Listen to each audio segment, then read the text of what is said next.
Pronunciation Series Lesson 1, The Pronunciation of Vowels in American English. Hi guys, I'm Ryan, and welcome to our pronunciation series. Today we're going to start with the basics and slowly work our way up. In these 5 lessons, we will explain American pronunciation in detail so that you have a better understanding of how the language works. For those of you who already have some English background, we'll provide you some detailed information so that you can have an in-depth understanding of the pronunciation to help you through misunderstandings you may have experienced due to your articulation. For those of you who are beginners, this should provide some information to help you along your way. If you don't understand the instructions completely, you can just imitate the sounds that we will be using as examples.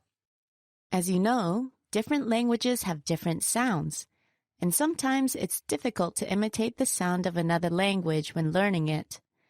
In this first lesson, we will break down vowels that are used in general American English pronunciation so that you can see why you may have difficulty hearing certain words or why the pronunciation of some words is so odd.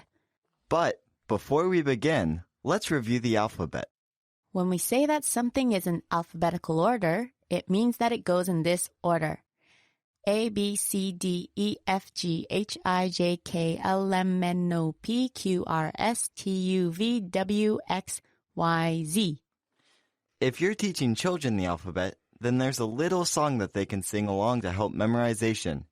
Chihiro, sing it for us in your award-winning singing voice. Well, there's a reason why I don't have a hit single out. I'll sing half, you sing the other half. Ready? Yeah. Yeah. A, B, C, D, E, F, G, H, I, J, K, L, M, N, O, P, Q, R, S, T, U, V. W, X, Y, and Z. It's not that bad. You're so bad, Ryan. Thanks.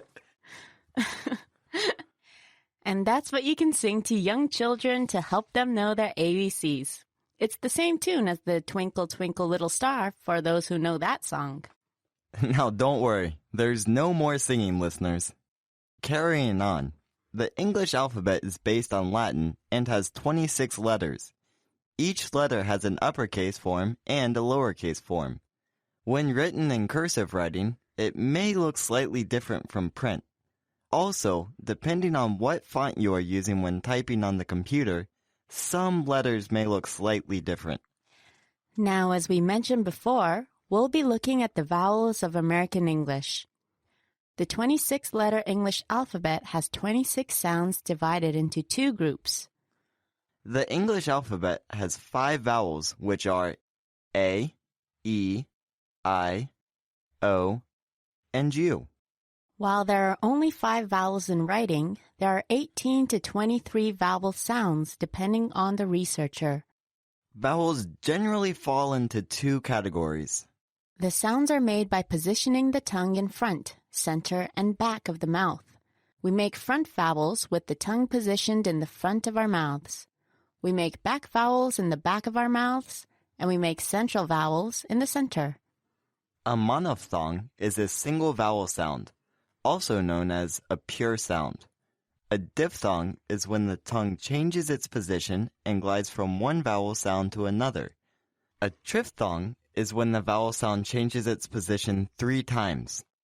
But instead of getting too technical with the names, we will explain the different sounds using different words. It'll probably be easier to understand the vowels and their sounds this way.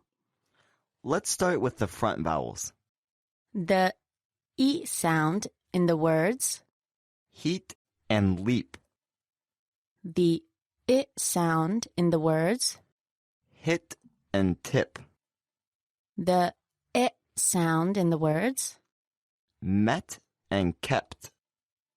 the A sound in the words. Map and bat.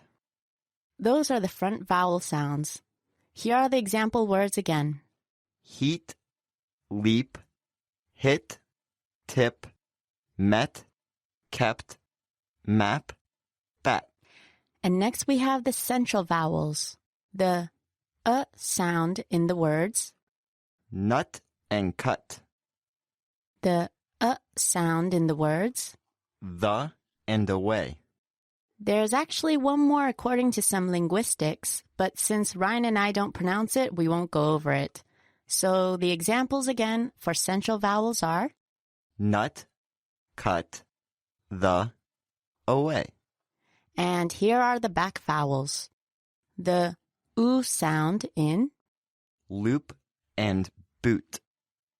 the sound in, Hook and put.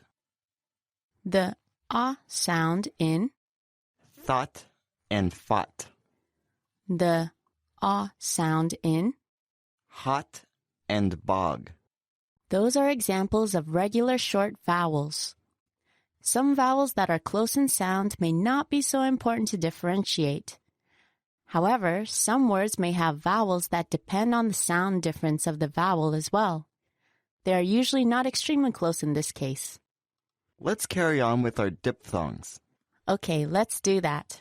The O sound in the word, Low, the ow sound in the word, loud, the I sound in the word, lied, the A sound in, lane, the oi sound in, loin, the oo sound in, loon, the e sound in, lean, the ear sound in, leer, the a sound in, layer, the sound in.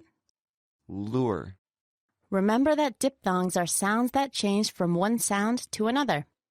Ryan will repeat the example words again.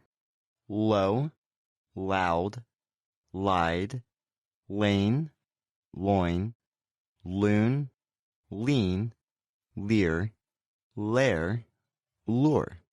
And finally, the triphthongs, which you might have guessed as the vowels that have 3 consecutive sounds in a row.